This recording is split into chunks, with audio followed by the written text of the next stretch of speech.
छोड मलाई। आज त तिमीले अति नै गर्यौ। तिमी यहाँ लभ गर्न आएको काम गर्न हो। नमस्कार साथीहरू, फेरि पनि उपस्थित भइसकेको छु एउटा नयाँ कन्टेन्ट लिएर कान्छीको रिभ्यू। कान्छीको दाइ ठुले एक्लै बाटोमा हिँडिरहेको हुन्छ। त्यही क्रममा गाउँकी त्यही केटीसँग ठोकिँदा उनी एकछिन टोलाएर हेर्छन् अनि सबै कुरा सोधपुछ गरिसकेपछि उनी भन्छन्, कहाँ बस्छौ यता? म यता कहीँ बस्दैन, काम नपाउन्जेल यस्तै हिँडिरहन्छु।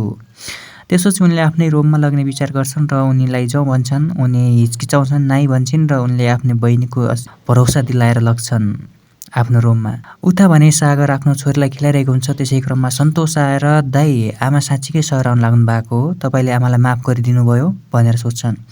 अँ भाइ, अब के गर्नु, धेरै दिन यसरी चल्दैन भनेर भन्छन् अनि उनी आफ्नै छोरीलाई खेलाएर बस्छन्। उता भने कान्छी आफ्नै सरको घरमा काम गरिरहेकी हुन्छन् अनि उहाँको सरको बुवाले भन्छन्, कान्छी तिम्रो दाजुभाइ कतिजना अनि तिम्रो दिदी कतिजना? उनी मेरो दाजुभाइ 2जना र म एक्लै हो। अनि उनी सोध्छन्, हे त्यसो भए त काम छैन भनेर अलि मन दिक्क लगाए जस्तो गर्छन्।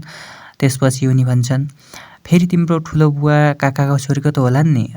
छन् भन्छन्। अनि बिहे भइसक्यो सोद्धा भइसक्यो। त्यही क्रममा उता उनी पनि अब काम सकिएर माथि आफ्नो रुममा जान्छन्। उता सागरले आफ्नो छोरीलाई किताब पढाइरहेको हुन्छ।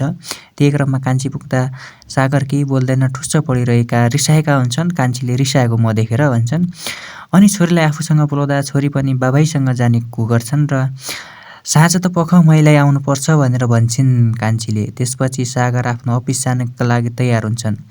उता ठुले बिहानै उठेर उसको लागि आफ्नो लागि नास्ता लिएर आउँछ, पाउरोटी र चिया खाने क्रममा सबैतिर सोध्छन् अनि अफिस जानको लागि रेडी भएर ठुले पनि अफिस जान्छन् अनि त्यो केटी त्यहीँ बसिरहेका हुन्छन्। उता भने अब सागर अफिस जानको लागि रेडी भएर रुमबाट बाहिर निस्किन्छ। कान्छी त उस सरको भान्सामा काम गरिरहेकी हुन्छन्। त्यही क्रममा सागरले भन्छन्, ल म गएँ त, अब यत्नो घरको काम गरेर कति भ्याउने हो थाहा छैन भनेर रिसाएर हिँड्छन् त्यहाँबाट।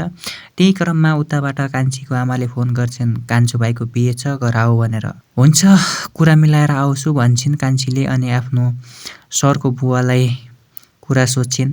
हुन्छ, मेरो 1 वचन नकाटिकन तिमीले यता काम गर्दैछौ, जाँदा हुन्छ भन्छन् उनले पनि। अनि सागर अफिसमा पुगिसकेपछि उता सलिना पनि पुगेकी हुन्छन्। त्यहाँ भने सागरको सर आएका हुँदैनन् अनि सागरलाई सलिनाले भन्छन्, तिमी मेरो बच्चैदेखिको साथी हो, त्यो कान्छीलाई पाउनुभन्दा अगाडि म तिमीलाई माया गर्थेँ, तिमी मसँग बिहे गर्दैनौ भनेर सोद्धा सागरले उल्टै रिसाएर उनलाई भन्छन्, काम छैन तेरो यहाँ? त काम गर्न आयो कि यहाँ लभ गर्न आएको? उनीलाई नै थर्काउँछन्, उनीलाई सम्झाउँछन् तर मान्दैनन्। जबरजस्ती गरिसकेपछि उनी अफिसबाट बाहिर निस्किन्छन्। बाहिर निस्किसकेपछि सलिना पनि सागरकै पछि लागेर बाहिर निस्किन्छन्। बाहिर निस्केपछि हाँसमा आउँछ सागरको। उताबाट कान्छीले देख्छन्, कान्छी झट्कामा लाग्छन्। यही क्रममा कान्छी एपिसोड सकिएको छ र अर्को एपिसोडमा के हुन्छ 1 हप्ता कुर्नु पर्ने हुन्छ। तपाईँहरूलाई कान्छी कस्तो लाग्छ कमेन्ट गर्नुहोला। साथसाथै च्यानलमा नयाँ आउनुहुन्छ भने सब्सक्राइब गर्न नबिर्सनुहोला। हस्, धन्यवाद, नमस्कार।